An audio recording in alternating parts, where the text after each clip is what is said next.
Bonjour à tous et bienvenue à ce nouveau webinaire dédié au dépôt de pièces justificatives à destination de l'assurance maladie.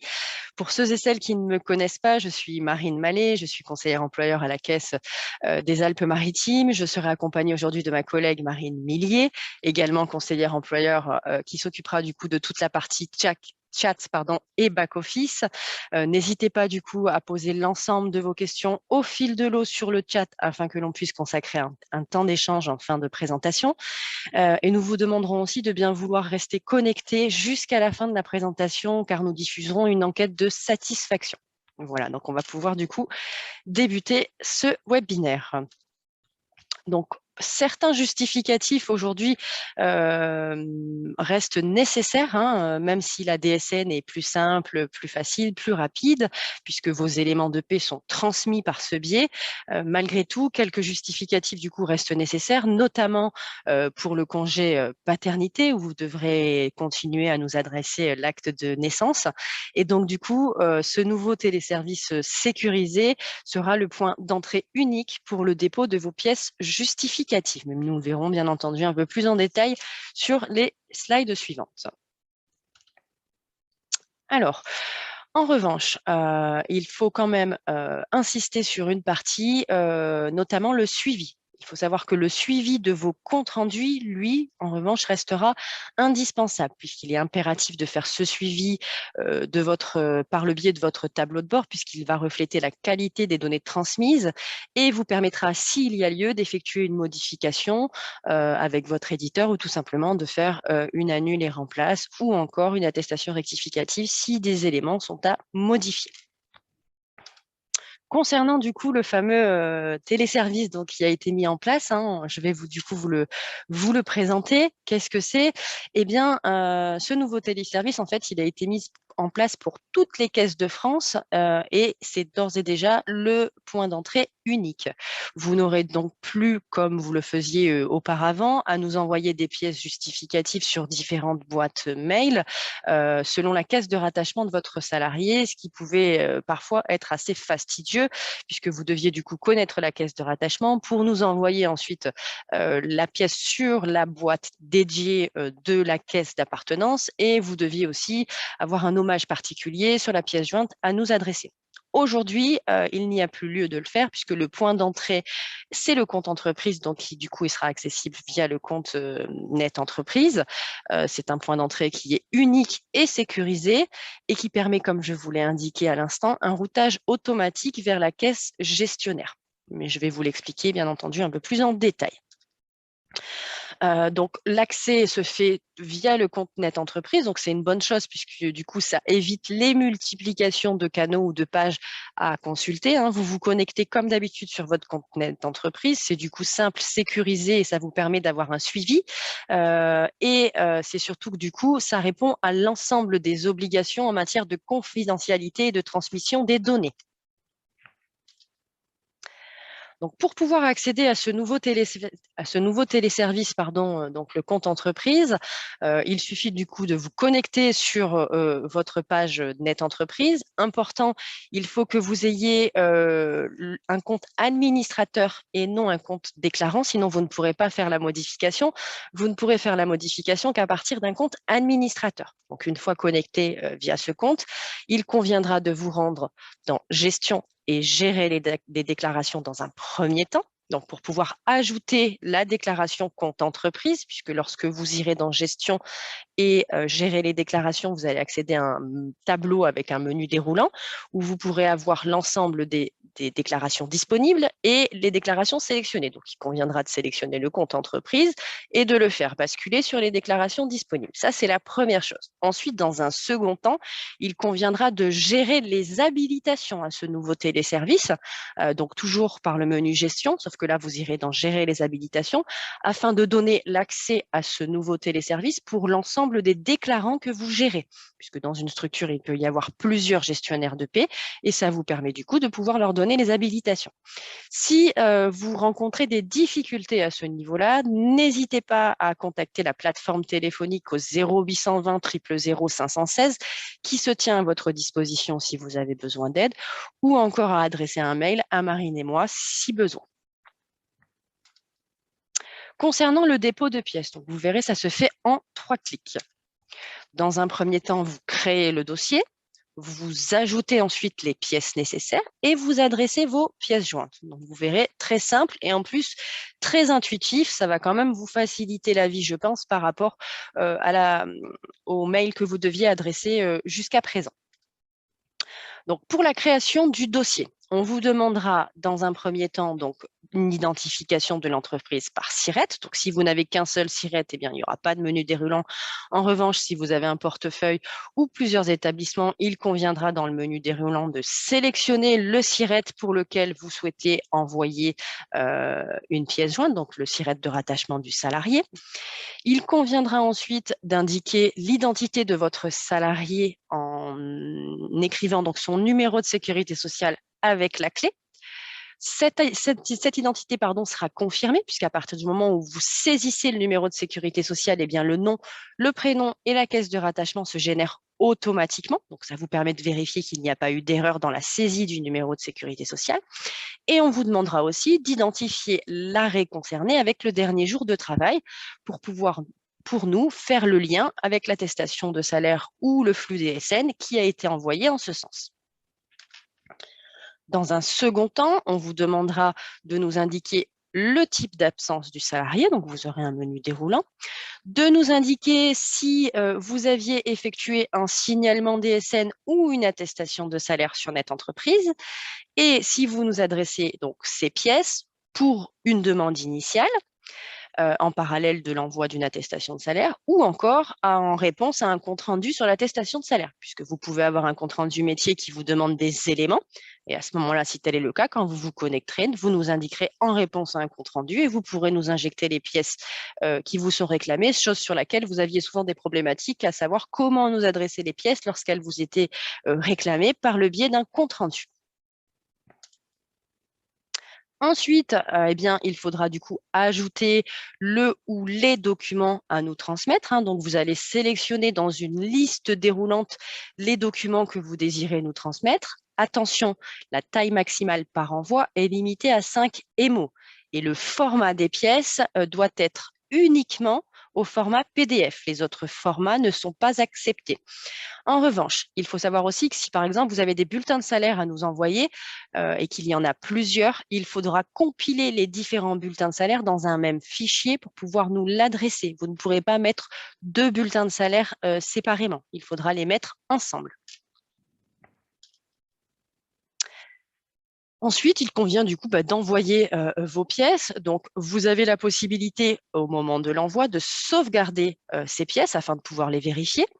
Vous avez aussi la possibilité de le compléter une fois transmis. Ce n'est pas parce que vous faites un envoi que vous ne pourrez pas revenir dessus. Si par exemple vous avez oublié de nous adresser une pièce, vous pourrez revenir sur le dossier puisque du coup vous avez un historique de vos envois qui est disponible et cet historique vous permettra de mettre des pièces complémentaires ou permettra encore aux différents gestionnaires de paie de pouvoir voir ce qu'il a été fait pour le dossier puisque comme indiqué précédemment, les dossiers en fait sont classés par SIRET et donc de ce fait-là, si plusieurs gestionnaires ont le même accès au SIRET, vous aurez la possibilité de voir ce qui a été fait par les autres gestionnaires. C'est quand même un avantage puisque du coup, jusqu'à présent, il n'y avait pas forcément d'historique. Là, vous avez l'historique, en tout cas des envois, pour éviter tout simplement de faire des doublons ou si par exemple une personne est absente, pour pouvoir vérifier si le nécessaire a été fait. Voilà, donc vous voyez, c'est déjà fini. L'envoi se fait en direct à la caisse gestionnaire sans manipulation de votre part. C'est plus sécurisé, plus simple et plus efficace. Et vous le verrez sur la pratique. Vraiment, c'est très, très intuitif et je pense que ça va vous faire gagner pas mal de temps. Pour aller plus loin, on va voir ensemble les différents motifs du coup que vous pouvez avoir au niveau des rejets de l'identification du dossier. Par contre, j'insiste avant de passer à cette partie-là. Lorsque l'on vous parle du suivi, on est bien sur le suivi du dépôt de la pièce justificative et non sur le suivi du dossier de l'assuré. C'est pour cette raison que vous devrez continuer à consulter vos comptes rendus métiers ou alors vous rendre sur votre tableau de bord, puisque ce nouveau téléservice vous donne un accès sur le suivi, donc c'est-à-dire la réception de votre pièce jointe à la caisse, mais en aucun cas, vous aurez un retour sur le traitement du dossier en lui-même pour lequel vous nous avez envoyé la pièce justificative. Concernant les rejets que vous pouvez éventuellement avoir sur l'identification du dossier, alors le premier rejet qui peut être bloquant, donc c'est le numéro de sécurité sociale. Comme je vous l'ai indiqué tout à l'heure, lorsque vous saisissez le numéro de sécurité sociale, vous avez une vérification automatique qui se fait et du coup, le nom, le prénom et la case gestionnaire qui se génèrent automatiquement. Si à cette étape-là, le nom et le prénom ne se génèrent pas, c'est peut-être qu'il y a une erreur de frappe. Donc, c'est à vous du coup de vérifier si vous avez bien saisi le bon numéro de sécurité sociale ou encore la bonne clé.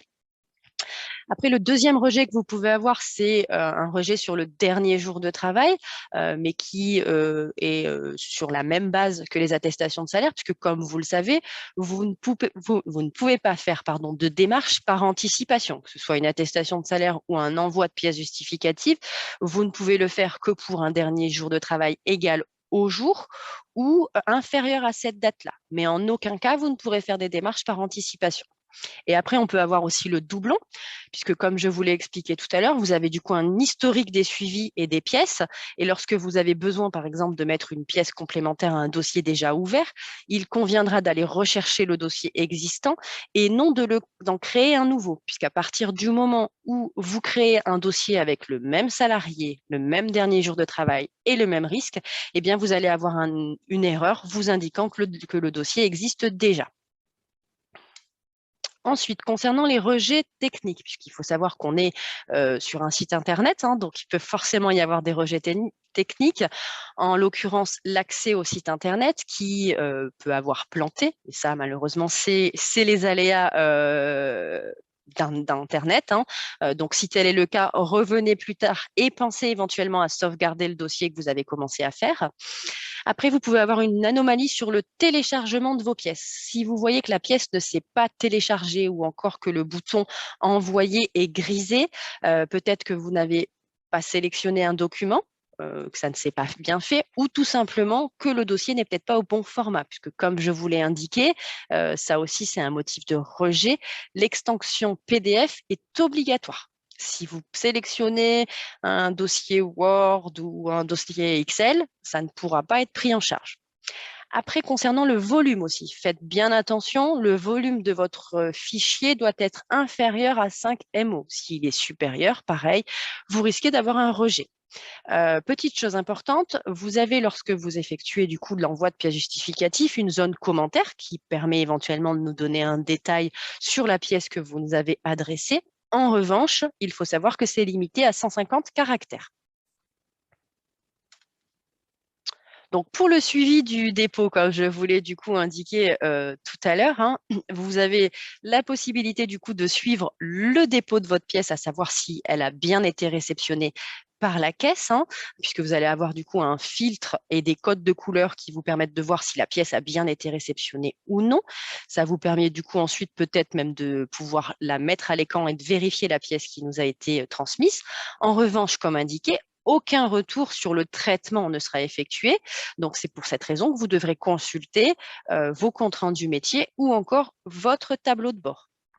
En revanche, ce téléservice, j'insiste, il est réservé à l'envoi de pièces justificatives uniquement. En aucun cas, vous ne devez faire de réclamation par ce biais, puisque pour les réclamations, pour les Alpes-Maritimes, vous avez la page Réclame employeur qui vous permet de le faire. Hein. C'est bien uniquement pour les pièces justificatives, pas de questions d'ordre réglementaire. C'est vraiment des pièces que vous aviez auparavant l'habitude de nous envoyer par le biais, par exemple, de Net Entreprise lorsque vous aviez encore l'option qui était disponible, ou alors des pièces que l'on vous a réclamées, mais vous ne pouvez pas l'utiliser pour un autre motif, en tout cas. Voilà, donc du coup, j'en ai terminé. Vous voyez, c'est très simple, très intuitif. J'espère que du coup, ça vous facilitera la tâche à l'avenir. Donc, je vais maintenant me retourner vers Marine pour savoir si nous avons eu des questions sur le sujet. Écoute, Marine, tu as dû être très claire dans tes explications puisque pour le moment, nous n'avons aucune question. Je pense qu'on peut laisser 2, 3 minutes si jamais des questions arrivent et si tel n'est pas le cas, tu pourras lancer le sondage.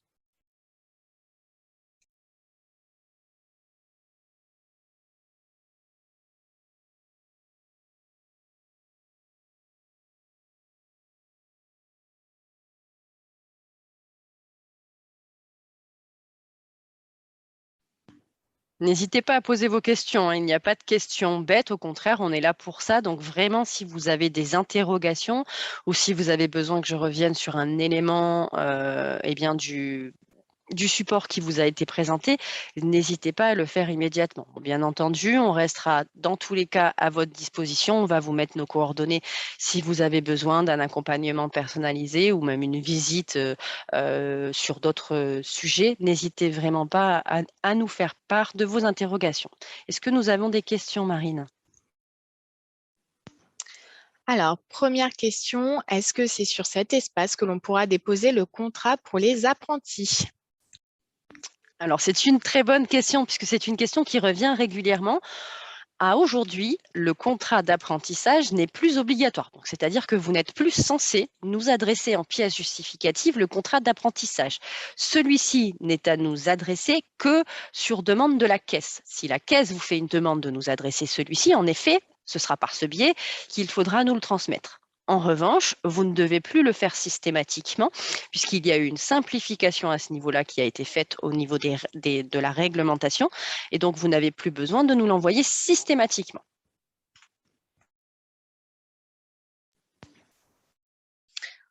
Est-ce que tu peux revenir sur comment accéder au service, s'il te plaît, Marine, et faire à nouveau une petite explication? Bien sûr. Alors, je reviens de suite.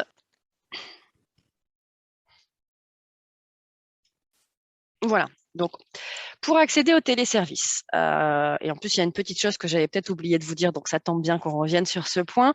Vous devez vous connecter donc à la page d'accueil Net Entreprise, mais sur un compte administrateur. Ça, c'est important. Si vous n'avez pas un compte administrateur, vous ne pourrez pas faire la démarche. Pour pouvoir le vérifier, il suffit de regarder sur la page d'accueil en haut à droite. Vous avez un carré jaune de couleur où vous avez le SIRET, le nom, le prénom, et ensuite en dessous, c'est noté soit administrateur, soit déclarant ou administrateur déclarant. Et si tel est le cas, c'est très bien. Une fois que vous êtes connecté à cette page-là, il faut vérifier déjà que vous avez l'habilitation à l'attestation de salaire. J'ai omis de vous le dire tout à l'heure, c'est un point important. Il faut forcément que l'attestation, la déclaration attestation de salaire soit active pour pouvoir activer le compte entreprise. Donc ça, c'est la première chose, mais en règle générale, cette déclaration est activée pour la plupart d'entre vous. Une fois que c'est fait, sur la page d'accueil, donc où vous avez les différents carrés de couleurs, comme on peut le voir juste là à l'écran, juste en dessous, vous avez un menu personnalisé. Vous vous rendez dans Gestion et gérer les déclarations ou encore gérer le portefeuille si vous êtes sur un compte tiers déclarant. À l'intérieur de ce compte, si vous avez un seul SIRET, vous allez avoir d'office un tableau qui va apparaître avec les déclarations disponibles et les déclarations sélectionnées.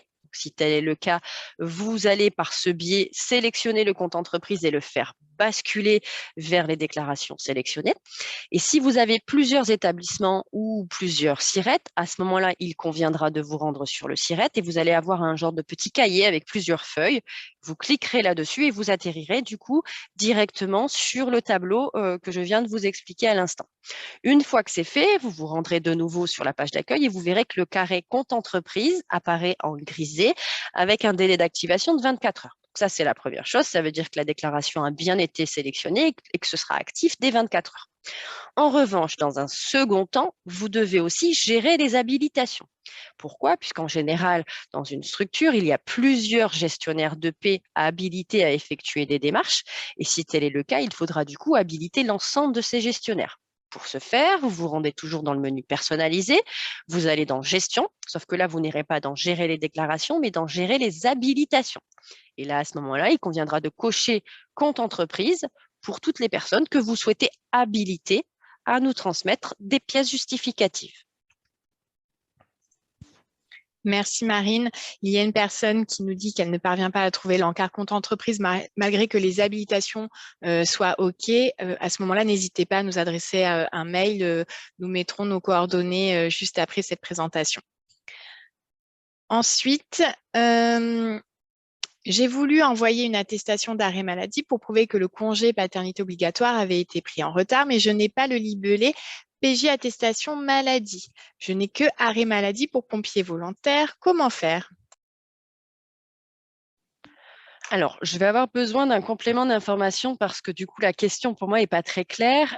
Si congé paternité, pourquoi est-ce qu'il est question d'arrêt maladie? Et il faut savoir que si la personne, au moment de son congé paternité, était en arrêt maladie, ce n'est pas un motif qui lui permet de le décaler, puisqu'il faut savoir que dans ce cas-là, il y a une comparaison, si vous voulez, qui est faite entre les deux motifs. Et étant donné que le congé paternité est mieux payé que le congé maladie, c'est le congé paternité qui prime sur la maladie. Donc, même si votre salarié était en arrêt maladie, pour autant, il est dans l'obligation de débuter son congé paternité, excusez-moi, dès le jour de l'accouchement ou le premier jour ouvrable. Et même s'il est en arrêt maladie. Donc, si tel est le cas, du coup, c'est pas étonnant que vous n'ayez pas eu de retour puisque ce n'est pas possible de décaler un congé paternité pour le motif maladie. Si par contre, ce n'était pas la question que vous avez posée, n'hésitez pas à le préciser à Marine et je reviendrai dessus s'il y a besoin. Merci Marine. On nous demande s'il y a un replay de notre webinaire. Malheureusement, non, pas aujourd'hui. On aimerait pouvoir le mettre en place, mais pour le moment, ce n'est pas fait. Et ensuite, nous avons une question. Qu'en est-il pour les questionnaires pour les maladies professionnelles? J'imagine que la question est, est-ce qu'on pourra le trouver sur ce compte entreprise? Alors, je reviens juste sur le point d'avant et je réponds ensuite à la question. Donc, Marine, comme elle vous a donné une très bonne réponse, sachez quand même que vous recevrez, comme d'habitude et comme pour chacun de nos webinaires, le support de présentation ainsi que la foire aux questions. Donc, ça vous permet quand même de bien vous aider aux besoins. Et puis, bien entendu, comme indiqué à plusieurs reprises, s'il y a un besoin d'accompagnement, il ne faut pas hésiter à nous solliciter. Concernant le questionnaire risque professionnel, pour le moment, sur le compte entreprise, vous n'avez accès qu'au dépôt de pièces justificatives. En revanche, en effet, le compte entreprise va être voué à évoluer, donc c'est-à-dire qu'il y aura différentes possibilités accessibles par ce biais. Et en effet, c'est dans les tuyaux, mais pour le moment, ce n'est pas encore en place. Mais vous pourrez en effet accéder au questionnaire risque professionnel par ce biais. En revanche, pour le moment, l'accès reste inchangé.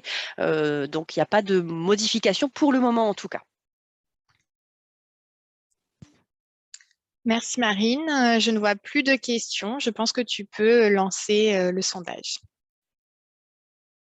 Ah, si, une dernière question qui est quand même importante et qui revient à chaque webinaire. Pour les congés paternité, devons-nous continuer d'utiliser Depofi et envoyer l'acte de naissance via ce nouvel outil? Merci Marine. En effet, on a énormément de questions et on a aussi énormément de confusion sur ce sujet.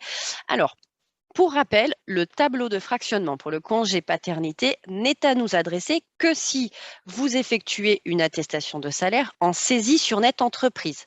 Si vous faites une attestation de salaire paternité via la DSN, il n'y a pas lieu de nous envoyer le tableau de fractionnement puisque les périodes de fractionnement sont aspirées de votre signalement DSN directement lorsque vous rentrez en fait une date prévisionnelle de fin. Donc ça, c'est la première chose. Donc, si vous êtes en DSN, vous n'avez que l'acte de naissance à nous envoyer par le compte entreprise. En revanche, si vous n'êtes pas en DSN et qu'en effet, vous êtes sur Net Entreprise pour la saisie des attestations, à ce moment-là, oui, vous devrez dans un premier temps faire votre attestation de salaire pour le motif paternité. Il faudra ensuite vous rendre sur la page d'accueil, donc dans les services complémentaires sur Net Entreprise, où là, vous allez retrouver Depofi. Et c'est à l'intérieur de cet applicatif que vous devrez déposer le tableau de fractionnement au format CSV. Attention au format de votre tableau. Et ensuite, en revanche, l'acte de naissance, lui, sera à nous adresser par le biais du compte entreprise. Donc, en fait, en DSN, il y a 2 étapes. Première étape, vous faites votre flux. Deuxième étape, vous déposez l'acte de naissance. Si vous n'êtes pas en DSN, il y a 3 étapes. vous faites l'attestation, vous déposez le tableau de fractionnement sur Depofi et vous vous rendez sur le compte entreprise pour pouvoir nous envoyer l'acte de naissance. Le tableau de fractionnement ne peut pas être déposé sur le compte entreprise, puisque comme je vous l'ai indiqué tout à l'heure, sur le compte entreprise, le format accepté est le format PDF. Or, le tableau de fractionnement est au format CSV. Merci Marine. Je vois que la personne revient sur le congé paternité qui était à cheval avec un arrêt maladie. On ne va pas forcément revenir dessus puisque ça ne concerne pas le sujet du jour. C'est une problématique que vous avez. Donc, n'hésitez pas à nous envoyer un email et on reviendra vers vous. Pour autant, on ne va pas continuer sur ce sujet puisque aujourd'hui, c'est vraiment le compte entreprise. Je pense que du coup, tu peux lancer le sondage, Marine, et avec, voilà, vous avez bien nos mails qui apparaissent à l'écran. C'est parfait, merci Marine. Donc, je vais lancer immédiatement le sondage et je vous remercie malgré tout donc pour votre présence, pour vos questions et bien entendu, je vous dis à bientôt pour notre prochain webinaire.